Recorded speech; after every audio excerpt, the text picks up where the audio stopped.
എന്തേ? പെട്ടെന്ന് നടത്തം നിർത്തിയ കണ്ണനെ നോക്കി സീത ചോദിച്ചു. ഉം. അവനൊന്ന് തല വെട്ടിച്ചു. ഹരിക്കെന്താവും പറയാനുള്ളത്? കണ്ണൻ്റെ ഉള്ളിൽ ആ ചോദ്യം ജ്വലിച്ചു. അവൻ്റെ കയ്യിൽ നിന്നും ലല്ലു താഴേക്ക് ഊർന്നിറങ്ങി. കണ്ണൻ കുനിഞ്ഞുകൊണ്ടവളെ നിലത്തേക്ക് വെച്ചു. നീണ്ട ഇടനാഴിയിലൂടെ അവൾ പതിയെ ഓടി.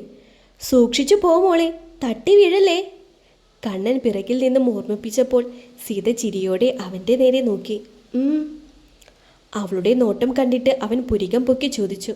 ഒന്നുമില്ല. സീത വേഗം നോട്ടം മാറ്റി. ഉടുത്തിരുന്ന മുണ്ടൊന്ന് മടക്കി കുത്തി കണ്ണൻ സീതയുടെ കയ്യിൽ വിരൽ കോർത്തു. പിടച്ചലോടെ അവളത് വലിച്ചെടുക്കും മുന്നേ അവൻ്റെ പിടുത്തം വല്ലാതെ മുറുകി. ഹരിപ്രസാദ് അവൻ്റെ ഇഷ്ടം പറയാൻ വന്നതാണോടോ സീതാലക്ഷ്മി? തികച്ചും ആകസ്മികമായ ചോദ്യം. അതവൻ്റെ വേവലാതിയായിരുന്നുവെങ്കിൽ സീത അത് കുസൃതിയോടെയാണ് നേരിടാൻ തീരുമാനിച്ചത്. ഹരി വന്ന് മുന്നിൽ വന്നിട്ട് എന്നോടുള്ള ഇഷ്ടം പറഞ്ഞാൽ തീർച്ചയായും എൻ്റെ വഴിയിൽ നിന്നും മാറിത്തരാമെന്ന് പറഞ്ഞൊരു ഡോക്ടറെ എനിക്കറിയാം. അയാളിനി വാക്ക് മാറുമോ ആവോ? സീത കണ്ണനെ നോക്കി ചിരിയോടെയാണ് അത് പറഞ്ഞത്. അതുവരെ ഉണ്ടായിരുന്ന തെളിച്ചം മാഞ്ഞ് അവൻ്റെ മുഖം മങ്ങിപ്പോയിരുന്നു. കണ്ണേട്ടൻ ഒന്നും പറഞ്ഞില്ല.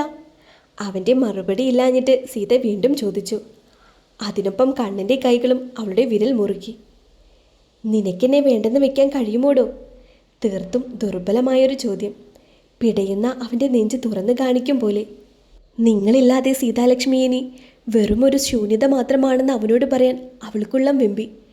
ചുണ്ടുകൾ കൂട്ടിപ്പിടിച്ച് സീതയെ വിങ്ങൽ തടഞ്ഞു. പറയടോ. ഹരിയാണ് ഇഷ്ടമെന്ന് താൻ പറയുന്നതിൻ്റെ പൊരുൾ എനിക്കറിയാം. പക്ഷേ ഹരിയുടെ സ്നേഹത്തിന് നേരെ പിടിച്ചു നിൽക്കാൻ മാത്രം പവറുണ്ടോ എനിക്ക്? നിന്നെ എനിക്ക് നഷ്ടപ്പെടുത്താൻ വയ്യൻ്റെ സീതാലക്ഷ്മി. അത്രമാത്രം എന്നിൽ നീ വേരോടിയില്ലേ. ഇനി ഞാൻ മറക്കുന്നതെങ്ങനെ? എനിക്കറിയില്ല. അതുവരെയും കാണാത്ത കണ്ണൻ്റെ സങ്കടം സീതയുടെ ഉള്ളിൽ സന്തോഷമാണ് നൽകിയത്. ആ വാക്കുകൾക്കൊക്കെയും സീതാലക്ഷ്മിയോടുള്ള അവന് നിറഞ്ഞ സ്നേഹത്തിൻ്റെ ആഴമുണ്ട്. എനിക്കറിയാവുന്ന ഹരിക്ക് ചതിയുടെ മുഖംമൂടിയില്ല കണ്ണേട്ടാ. സൗഹൃദത്തിൻ്റെ മറവിൽ അവനെന്നെ അങ്ങനെയൊന്നും കാണാൻ കഴിയില്ല. വല്ലാത്തൊരു ഉറപ്പുണ്ടായിരുന്നു സീതയത് പറയുമ്പോൾ. കണ്ണൻ്റെ മുഖത്തും ആ വാക്കുകൾ ആശ്വാസം പകർന്നിരുന്നു. അത് നിന്റെ വിശ്വാസം മാത്രമാണെങ്കിലോ? എന്നിട്ടും ഉള്ളിലൂടെ തെന്നി നീങ്ങുന്ന ചോദ്യം കണ്ണൻ അവളുടെ മുന്നിലേക്ക് കൊടുത്തു. അവൾ നിഷേധാർത്ഥത്തിൽ ചിരിച്ചുകൊണ്ട് തലയാട്ടി. ഇത്തിരി മുന്നേ നിങ്ങൾ എനിക്ക് പകർന്നു തന്ന സ്നേഹത്തെ എനിക്ക് വിശ്വാസമാണ്. കണ്ണൻ്റെ ചുണ്ടിലും മനോഹരമായൊരു ചിരിയുണ്ടായിരുന്നു. തോളിൽ കിടന്ന ബാഗിൽ നിന്നും സീതയുടെ ഫോൺ ബെല്ലടിച്ചു. ഹരിയാവും. എടുത്തു നോക്കാതെ തന്നെ സീത പറഞ്ഞു.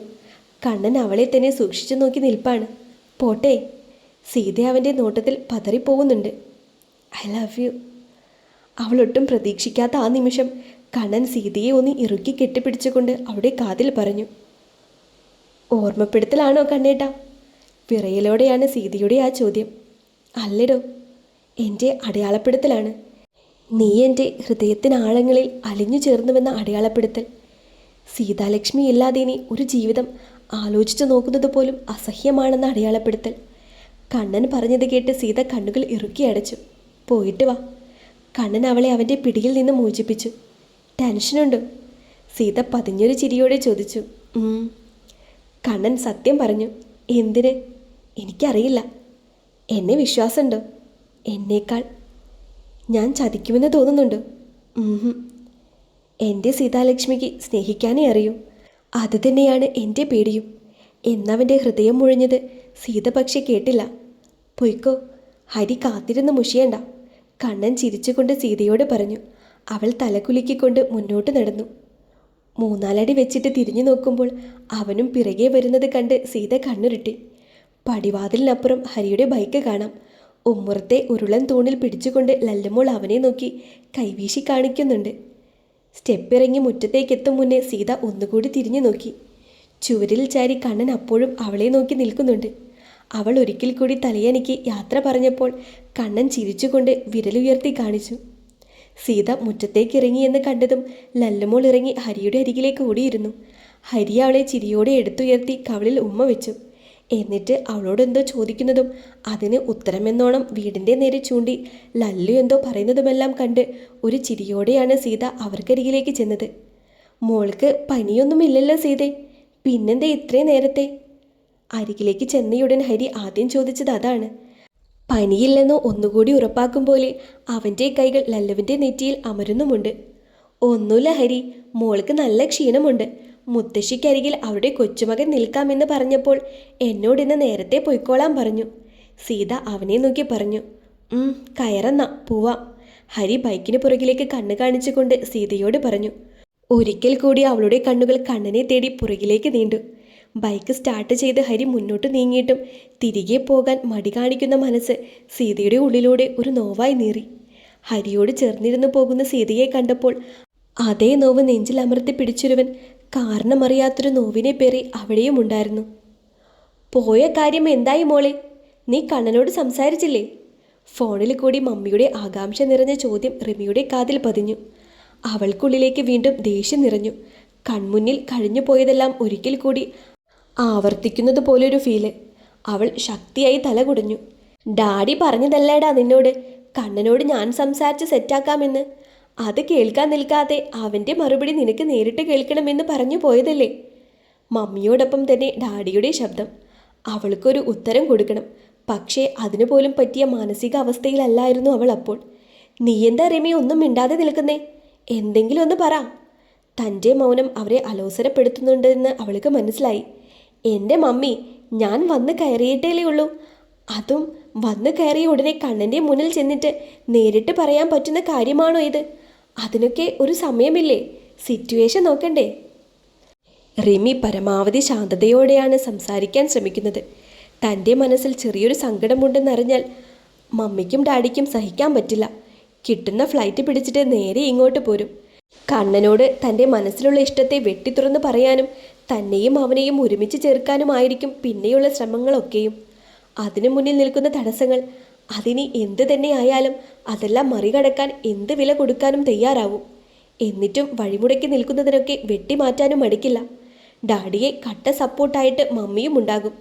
അവരുടെ മനസ്സിൽ പണമുണ്ടെങ്കിൽ എന്തും എപ്പോഴും നടക്കുമെന്നാണ്. പക്ഷേ ഈ അവസരത്തിൽ അത് പ്രയോജനം ചെയ്യുമെന്ന് തോന്നുന്നില്ല. കണ്ണനെ കുരുക്കിയെടുത്ത ആ കുരുക്കാണ് ആദ്യം അഴിച്ചു കളയേണ്ടത്. തമ്മിൽ വെറുത്തുകൊണ്ടാവണം അവനാ സീതയെ മാറ്റി നിർത്തേണ്ടത്.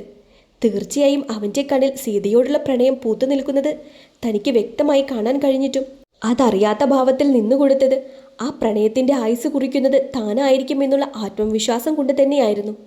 കിരൺ വർമ്മയെ മോഹിച്ചത് റിമിയാണ്.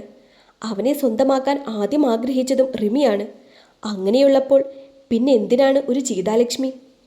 അവൾക്കെന്ത് യോഗ്യതയുണ്ടായിട്ടാണ്? റിമിയുടെ പല്ലുകൾ വീണ്ടും ഞെരിഞ്ഞമർന്നു.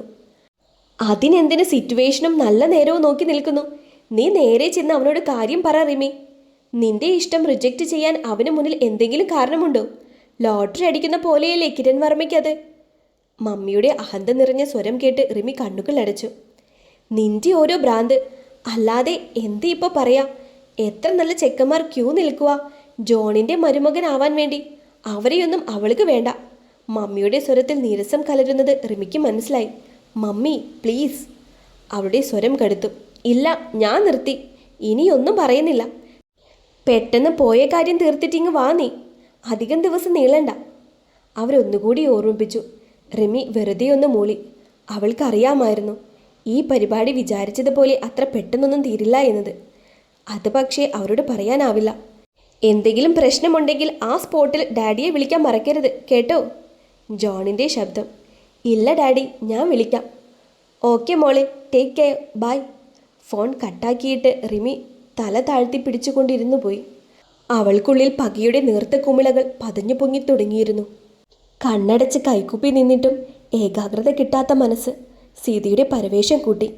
അരികിൽ കൈകൂപ്പി നിൽക്കുന്ന ഹരിയുടെ മുഖത്തും അതേ അസ്വസ്ഥത അവൾക്ക് കണ്ടുപിടിക്കാനായി. ബൈക്കിൽ കയറി ഇത്തിരി ദൂരം പിന്നിട്ട് കഴിഞ്ഞപ്പോൾ എന്താണ് പറയാനുണ്ടെന്ന് പറഞ്ഞത്? സീത ഹരിയോട് ചോദിച്ചു. അത് ഇങ്ങനെ പറഞ്ഞാൽ ശരിയാവില്ലടി. വീട്ടിലെത്തിയിട്ട് നമ്മൾക്കൊന്ന് അമ്പലത്തിൽ പോകണം, അവിടെ വെച്ച് പറയാം. അവൻ്റെ മറുപടി കൂടി കേട്ടതോടെ അതുവരെയും തോന്നിയിരുന്നൊരു വെപ്രാളം അവളെ ഒന്നാകെ ഭരിച്ചു തുടങ്ങിയിരുന്നു. വീട്ടിലെത്തി വൈകുന്നേരം വരാമെന്ന് പറഞ്ഞിട്ട് പോകുന്നവനെ പേടിയോടെയാണ് നോക്കിയത്. പിന്നെയെല്ലാം യാന്ത്രികമായിട്ടാണ് ചെയ്തതൊക്കെ. പാർവതിയും ലല്ലുമോളും പറയുന്നത് കേൾക്കുന്നുണ്ട്, അവരോട് മറുപടി പറയുന്നുണ്ട്. പക്ഷേ മനസ്സ് ഹരിക്ക് എന്തായിരിക്കും പറയാനുള്ളത് എന്നൊരു ഒറ്റ കാരണത്തിൻ്റെ പിടിയിൽപ്പെട്ടിരിക്കുന്നു. 5 മണിക്കും വരാമെന്ന് പറഞ്ഞ അവനെ കാത്ത് 4 മണിക്ക് തന്നെ കുളിച്ച് റെഡിയായിരുന്നു. പേടിക്കുന്നത് പോലൊന്നും ഉണ്ടാവില്ലെന്ന് 1000 വട്ടം മനസ്സിനെ സ്വയം പറഞ്ഞ് സമാധാനപ്പെടുത്തിയിട്ടും പ്രണയം നിറഞ്ഞ ഒരുവൻ്റെ കണ്ണുകളും മുഖവും വീണ്ടും വീണ്ടും വന്നിട്ട് ആ ഉറപ്പിനെ തോൽപ്പിക്കാൻ ശ്രമിച്ചു. ഡീ, ഹരിയുടെ വിളിയാണ് സ്വബോധത്തിലേക്ക് എത്തിച്ചത്. എന്തോർത്ത് നിൽക്കുവാ നീ? കഴിഞ്ഞെങ്കിൽ പോയാലോന്ന് ചോദിച്ചിട്ട് യാതൊരു ഉത്തരവുമില്ല. ഇവിടെങ്ങുമല്ലേ നീ? ഹരി ചിരിച്ചുകൊണ്ട് ചോദിച്ചു. വിളറിയ ഒരു ചിരിയോടെ ഒന്ന് തലയാട്ടി. വാ. അത് കണ്ടിട്ടാവും തലയിൽ ഒരു കൊട്ട് തന്നിട്ട് അവന് പുറത്തേക്ക് നടന്നത്. അവൻ്റെ പിറകെ നടക്കുമ്പോൾ ശരീരം ഒന്നാകെ വിറക്കുന്നുണ്ട്. പുറത്തിറങ്ങി തോളിൽ കിടന്ന ഷർട്ട് ധരിച്ചുകൊണ്ടവൻ ചെരുപ്പുമിട്ട് ആൽത്തറ ലക്ഷ്യമാക്കി നടന്നു. അവന് പിറകെ അവളും. ഇനിയെങ്കിലും ഒന്ന് പറ ഹരി, എന്താ നിനക്ക് പറയാനുള്ളത്? എന്താ? വീർപ്പുമുട്ടൽ സഹിക്കാൻ വയ്യാതെ താൻ മരിച്ചു പോകുമെന്ന് തോന്നിയ നിമിഷം സീത ഹരിയെ നോക്കി. നിന്നോട് എങ്ങനെ പറയുമെന്ന ടെൻഷൻ എനിക്കുമുണ്ടടി. ഹരിയുടെ ശബ്ദത്തിലും അസ്വസ്ഥത നിറഞ്ഞു. മനുഷ്യനെ ടെൻഷനാക്കാതെ നീയൊന്ന് പറയൻ്റെ ഹരി. സീത വീണ്ടും അവനെ നോക്കി. മനസ്സിലുള്ളത് അതിന് എന്തായാലും നീ എന്നോട് തുറന്നു പറയാൻ മടിക്കരുത്.